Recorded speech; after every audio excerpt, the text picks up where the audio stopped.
இப்போ இருக்கிற காலகட்டத்தில் பார்த்திங்கன்னா மக்கள் அதிகமாக பரபரப்பாக இருக்க வேண்டிய சூழ்நிலை தான் இருக்குது. ஸோ இந்த பரபரப்பான சூழ்நிலையில் ஸ்ட்ரெஸ் அப்படிங்கிறது தவிர்க்க முடியாத ஒன்றாக தான் இருக்குது.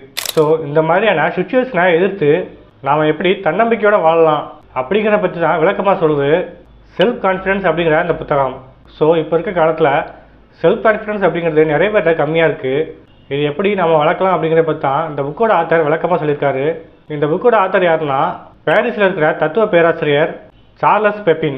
ஸோ இவர் எழுதிய புத்தக சம்மரியை தான் வீடியோவில் பார்க்க போகிறோம். வாங்க வீடியோக்குள்ள போகலாம்.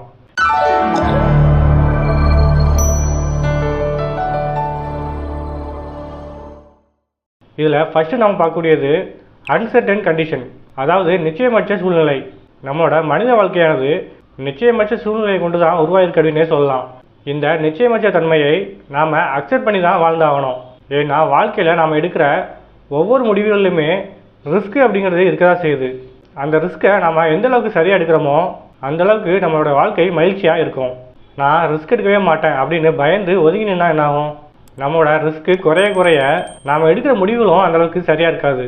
ஸோ இந்த மாதிரி எல்லா விஷயங்களிலுமே நாம் ரிஸ்க் எடுக்க பயந்து ஒதுங்கி நின்னோம்னா நம்மளால் எந்த ஒரு சரியான முடிவுமே எடுக்க முடியாமல் குழம்பி போயிடுவோம்.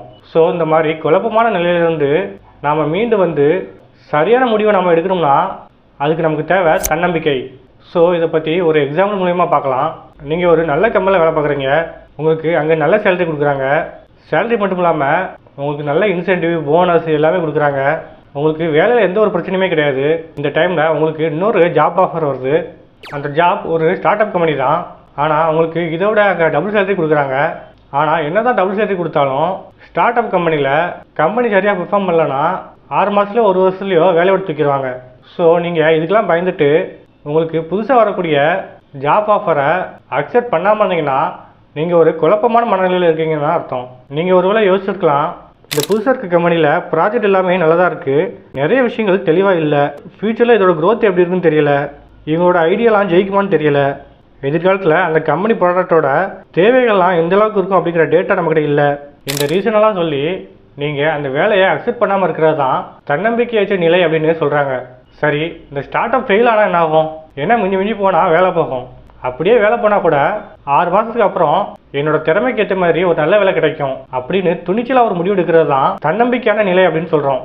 ஸோ இந்த தன்னம்பிக்கையை பெறுவது எப்படி, இதை வளர்த்தெடுப்பது எப்படி, இந்த தன்னம்பிக்கையை தக்க வைத்துக் கொள்வது எப்படி, இதை பற்றி எல்லாமே இந்த புக்கோட ஆத்தர் இந்த புத்தகத்தில் தெளிவாக சொல்லியிருக்காரு. அடுத்ததாக தன்னம்பிக்கையை வளர்க்கும் சூட்சமம் என்ன அப்படிங்கிறத பார்க்கலாம். இதை ஒரு எக்ஸாம்பிள் மூலிமா பார்க்கலாம். இப்போது 4 வயசு குழந்தை சைக்கிள் ஓட்டணும்னு ஆசைப்படுது. அவங்க பேரண்ட்ஸும் சைக்கிளை வாங்கி கொடுக்குறாங்க. அந்த குழந்தைக்கு சைக்கிளை பேலன்ஸ் பண்ணி ஓட்ட தெரியல. ஸோ அதுக்காக அந்த சைக்கிளோட வீலில் இன்னும் 2 எக்ஸ்ட்ரா சின்ன வீலை செட் பண்ணுறாங்க. இப்போ அந்த குழந்தைய சைக்கிள் ஓட்டுறதுக்கு கூப்பிட்டு போகிறாங்க. அந்த குழந்தையும் அந்த சைக்கிளில் எக்ஸ்ட்ரா 2 சின்ன வீல் இருக்கிறதுனால பயம் இல்லாமல் மெதுவாக ஓட்ட ஆரம்பிக்குது. இப்போது அந்த குழந்தையோட அப்பா அந்த குழந்தைகிட்ட பெடலை ஸ்டாப் பண்ணாமல் கண்டினியூஸாக ஓட்ட சொல்கிறாரு. அந்த குழந்தையும் ஓட்டிக்கிட்டே இருக்குது. இன்னும் கொஞ்சம் வேகமாக ஓட்டு அப்படின்லாம் அந்த குழந்தைய என்கரேஜ் பண்ணுறாரு. அந்த குழந்தையும் அப்பாவோட என்கரேஜ்மெண்ட்டை பார்த்து இன்னும் கொஞ்சம் நல்லா ஓட்ட ஆரம்பிக்குது.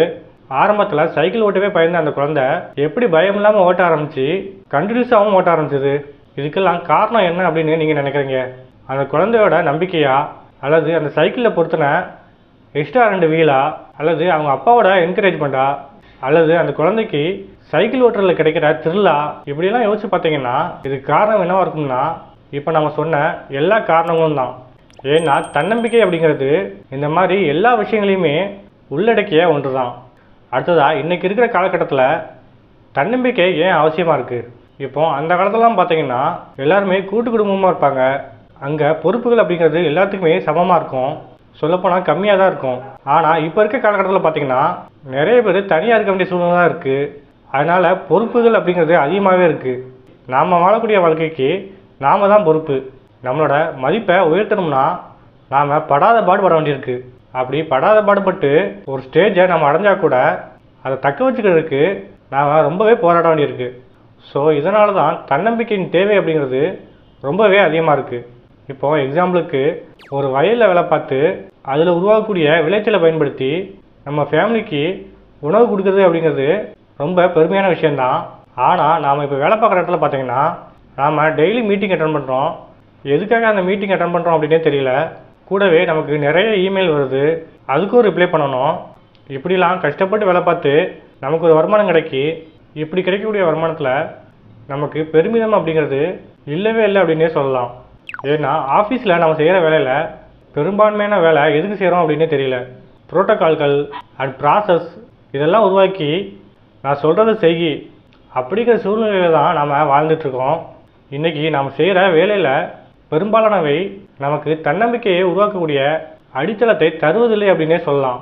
நம்மளோட மனிதகுலம் அன்றாடம் பிழைச்சிட்டு இருக்கணும்னா நமக்கு தன்னம்பிக்கை அப்படிங்கிறது ரொம்பவே தேவை. இதை பற்றி நாம் நிறைய தெரிஞ்சுக்கிடணும்னா நம்மளால் ஆராய்ச்சிலாம் பண்ணிகிட்டு இருக்க முடியாது. ஏன்னா தன்னம்பிக்கை அப்படிங்கிறது நம்மளோட அன்றாட வாழ்க்கையில் உபயோகிக்கக்கூடிய ஒன்று.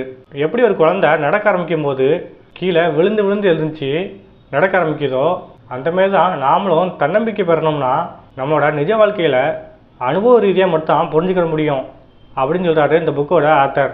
அடுத்ததாக தன்னம்பிக்கையை வளர்க்கக்கூடிய வழிகளாக என்னென்ன சொல்கிறது அப்படிங்கிறத பார்க்கலாம். தன்னம்பிக்கை அப்படிங்கிறது மற்றவங்ககிட்டேருந்து நமக்கு கிடைக்கக்கூடிய ஒரு விஷயந்தான். இப்போது மனுஷங்களை பார்த்துட்டிங்கன்னா ஒரு குழந்தை பிறக்குன்னா அது எழுந்து நடக்கிறதுக்கு எவ்வளோ மாதம் ஆகுது? கிட்டத்தட்ட 8லேருந்து 12 மாதம் வரைக்கும் கூட ஆகலாம். ஆனால் ஒரு கழுதை எடுத்துக்கிட்டிங்கன்னா அது குட்டி போட்ட உடனே ஒரு சில நிமிஷத்துலேயே அந்த குட்டியானது எழுந்து நடக்க ஆரம்பிச்சிருது. ஸோ இதனால தான் மற்ற உயிரினங்களோட மனுஷனுக்கு தன்னம்பிக்கை அப்படிங்கிறது ரொம்ப அவசியமாக இருக்குது. இயற்கையாகவே நம்மக்கிட்ட சில குறைபாடுகள் இருக்குது. இந்த குறைபாடுகளை சரி செய்ய தான் நாம் கலாச்சாரத்தை சார்ந்து வாழ்கிறோம். எக்ஸாம்பிளுக்கு நம்ம குடும்பம், நம்ம சுற்றி இருக்கிறவங்க, கல்வி இதை பற்றிலாம் தெரிஞ்சுக்கிட்டு நம்மளோட குறைபாடுகளை நாம் சரி செய்கிறோம். இயற்கை நம்மளை இந்த உலகத்தில் சுயமாக வாழ்கிறதுக்கு முழு தகுதியோட படைக்கேட்டால் கூட நாம் ஒவ்வொரு விஷயத்தையும் தெரிஞ்சுக்கிட்டு முழு மனுஷனாக உருவெடுக்கிறோம். இப்போ ஒரு பிறந்த குழந்தைக்கு தன்னம்பிக்கை எப்படி கிடைக்கும்? அதோட தாய் காட்டுற பாசம், சுற்றி இருக்கிறவங்க காட்டுற அன்பு, நாம் அது மேலே காட்டுற கவனம் இதெல்லாம் தான் அதுக்கு தன்னம்பிக்கையை கொடுக்கும். ஒரு குழந்தைகிட்ட சுற்றி இருக்கவங்க காட்டக்கூடிய அன்பானது நிபந்தனையற்ற அன்பு அப்படின்னே சொல்லுவாங்க. அதாவது அன்கண்டிஷனல் லவ். ஏன் அன்கண்டிஷனல் லவ் அப்படின்னு சொல்கிறாங்கன்னா அந்த குழந்தை வளர்ந்து பெரிய ஆன பிறகு நாம் இப்போ காட்டக்கூடிய அன்புக்கு நாம் கைமாற எதுவுமே எதிர்பார்க்க மாட்டோம். ஸோ அதனால தான் அன்கண்டிஷனல் லவ் அப்படின்னு சொல்கிறாங்க. இதுதான் அந்த குழந்தை தன்னம்பிக்கை பெறுவதற்கு அடித்தளமாக அமையுது அப்படின்னே சொல்லலாம். அந்த குழந்தைக்கு சுற்றி இருக்கிறவர்கள் காட்டக்கூடிய அன்பு, அவர்கள் அந்த குழந்தைகிட்ட உள்ளதை உள்ளபடி ஏற்றுக்கொள்வது, இந்த 2 விஷயங்களும் தான் அந்த குழந்தை தன்னம்பிக்கை பெறுவதற்கு அடித்தளமாக அமைகிறது. ஆனால் சுற்றி இருக்கிறவங்க இதை பண்ண மறுத்தாங்கன்னா அந்த குழந்தையின் தன்னம்பிக்கை வளர்ச்சி குறையும் அப்படின்னே சொல்லுது ஆராய்ச்சி முடிவுகள். எந்த ஒரு மனுஷனாலையுமே தன்னம்பிக்கையை தனியாக வளர்த்துக்கிட முடியாது. ஏன்னா தன்னம்பிக்கை அப்படிங்கிறது அன்பு மற்றும் நட்பு இந்த ரெண்டையுமே அடித்தளமாய் கொண்டுள்ள ஒன்று. இப்போ ஒரு குழந்தை அதோட சின்ன வயசுலேயே வெளியுலகத்தை சுற்றி பார்க்கணும் அப்படின்னு ஆசைப்படுதுன்னா பெரியவங்க அதை புரிஞ்சுக்கிட்டு அதோட ஆசையை நிறைவேற்றினாங்கன்னா அந்த குழந்தைக்கு தன்னம்பிக்கை அப்படிங்கிறது அதிகமாக வளரும். சுயமரியாதை அப்படிங்கிறது நாம் நம்ம மேலே வைக்கிற மதிப்பு. ஆனால் தன்னம்பிக்கை அப்படிங்கிறது சிக்கல்கள் நிறைந்த இந்த உலகத்தில் நம்மளோட மனசில் இருக்கிற சந்தேகத்தை எல்லாத்தையும் தாண்டி ஒரு விஷயத்தில் நாம் ஈடுபட்டு அதில் ரிஸ்க் இருந்தாலுமே அந்த காரியத்தை மேற்கொள்வதற்கான நடவடிக்கைகளை எடுக்கக்கூடிய நம்முடைய செயல்திறன் அப்படின்னே சொல்லலாம். குறிப்பாக சொல்லணும்னா வெளி உலகத்தை எதிர்கொள்கிற தைரியத்தை நாம் பெறுவதற்கு நம்ம மனசுக்குள்ள நாம் வச்சுக்கிற உள் உறுதி தான் தன்னம்பிக்கை. இந்த தன்னம்பிக்கையை பயிற்சியின் மூலம் பெற முடியுமா அப்படிங்கிறத பார்க்கலாம். இப்போ பல துறைகளில் இருக்கிற நிபுணர்கள்லாம் பார்த்திங்கன்னா அவங்களோட துறைகளில் கடுமையான பயிற்சிகள் மூலமாக தன்னம்பிக்கையை அடையிறாங்க அப்படின்னு சொல்லுது ஆய்வு முடிவுகள். ஆனால் நீங்கள் இங்கே கவனிக்க வேண்டியது பயிற்சி அப்படிங்கிறது தன்னம்பிக்கைக்காக இல்லை, இது ஒரு துறை சார்ந்த பயிற்சி அப்படிங்கிறது தான். உடனே நம்ம இதை பார்த்துட்டு நானும் ஒரு துறையில் கடுமையாக பயிற்சி செஞ்சு தன்னம்பிக்கையை வளர்த்து ஜெயிக்க போகிறேன் அப்படின்னு கிளம்பிடக்கூடாது. ஏன்னா நீங்கள் ஈடுபடக்கூடிய ஒரு வேலையில் உங்களோட முழு ஆர்வமும் மகிழ்ச்சியும் அது உங்களோட மனதார்ந்த எதிர்பார்ப்பை பூர்த்தி செய்கிறதாகவும் இருக்கணும். தன்னம்பிக்கை அப்படிங்கிறது சிறந்த அனுபவம், குறிப்பிட்ட தேவையான திறமைகள், நாம் ஏற்கனவே பெற்றிருக்கும் வெற்றி, இந்த 3ஐயும் சார்ந்து அதிகரிக்கும் குணாதிசயம் கொண்டது. நாம் ஏற்கனவே செய்யாத ஒரு விஷயத்தை செய்ய முயலும்போது நம்மளை நாம் முதல்ல நம்பணும். அப்படின்னா தான் அந்த காரியத்தை நாம் செய்ய முயற்சி பண்ணுவோம். சப்போஸ் அந்த காரியத்தில் இறங்கி நாம் ஜெயிச்சிட்டோம்னா அதுக்கு என்ன அர்த்தம்? அந்த காரியத்தை முடிக்கிறதுக்கான திறமை நம்மக்கிட்ட அதிகமாகவே இருக்குது அப்படின்னு தானே அர்த்தம். ஸோ அப்படி நம்ம ஜெயிக்கும்போது நம்மளோட திறமை நமக்கு நம்பிக்கையை கொடுக்கும். இதனால தான் எந்த ஒரு விஷயத்துலையுமே பதட்டப்படாமல் திறமையை வளர்த்துக்கணும். ஏன்னா இந்த மாதிரி திறமையை வளர்த்துக்கிட்டோம்னா அது நமக்கு சுதந்திரத்தை அளிக்கும்.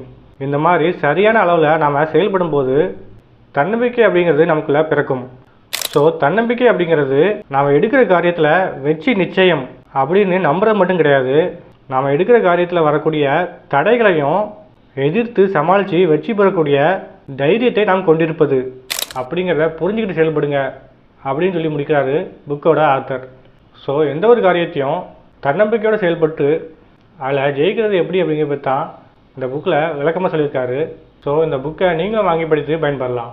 ஓகே ஃப்ரெண்ட்ஸ், மியூச்சுவல் ஃபண்டில் யாரும் அக்கௌண்ட் ஓப்பன் பண்ணணும்னு நினச்சிங்கன்னா கீழே டிஸ்கிரிப்ஷனில் லிங்க் கொடுத்துருக்கேன். அந்த லிங்கை கிளிக் பண்ணி அக்கௌண்ட் ஓப்பன் பண்ணிக்கலாம். இதை பற்றி எதுவும் டீட்டெயில் வேணும்னா என்னோடய இமெயில் கான்டாக்ட் பண்ணுங்கள் அல்லது கீழே கமெண்ட் பண்ணுங்கள். இந்த புக் சம்மரி உங்களுக்கு பிடிச்சிருக்குன்னு நினைக்கிறேன். வீடியோ பிடிச்சிங்கன்னா வீடியோ லைக் பண்ணுங்கள், சேனலை சப்ஸ்கிரைப் பண்ணுங்கள். தேங்க்ஸ் ஃபார் வாட்சிங்.